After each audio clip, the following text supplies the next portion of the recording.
राम राम, जय श्री राधे कृष्णा। कैसे हैं आप सब? महाशंकर की कृपा आप सब पे बनी रहे। चलिए आज राष्ट्र के लिए कुछ शिक्षा लेते हैं, ठीक है, अपने देश के लिए। तो एक बार जापान की रूस से लड़ाई हो रही थी। तो अब लड़ाई के समय एक नदी आड़े आ रही थी, जिसकी वजह से आगे बढ़ना मुश्किल हो रहा था। तो उस पे पुल बनाना इतनी जल्दी संभव नहीं था। तो उन्होंने कहा कि 1,000 नागरिकों की लाश का पुल बनाया जाएगा। तो इसके लिए भर्ती करनी शुरू हो गई।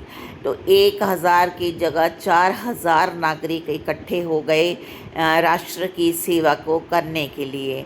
तो उसमें एक और नागरिक था जो इसमें भर्ती होना चाहता था, लेकिन वो उसकी माँ बीमार थी और वो अकेला ही था माँ की सेवा के लिए।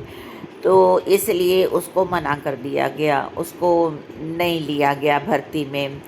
तो उसके माँ को जब ये पता चला तो उसने जहर पी लिया और जहर पीते अपने बेटे को कहा कि शरीर की माँ की जगह जो राष्ट्र माता है उसकी सेवा करना अधिक ज़रूरी है, इसलिए तुम खुशी खुशी जाओ और कोई भी गम ना करो। इसलिए राष्ट्र के लिए जो भी बलिदान देना पड़े उसके लिए हमें तैयार रहना चाहिए और राष्ट्र की सेवा करनी चाहिए।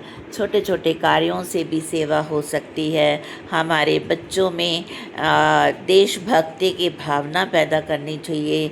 उनको हमारे जो फ्रीडम फाइटर्स हुए हैं और बहुत महान लोग हुए हैं उनके बारे में कहानियाँ सुनाना चाहिए या उनकी कुछ वीडियोस दिखाना चाहिए, बजाय इसके कि वो मोबाइल और इंटरनेट पे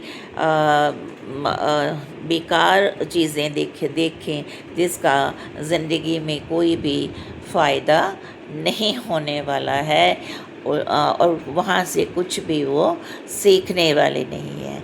तो इसलिए राष्ट्र की सेवा के लिए हमें बच्चों को छोटे होते से ही तैयार करना पड़ेगा।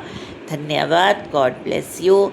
लेखक Pandit Shri Ram Sharma Acharya. Like, share and subscribe it.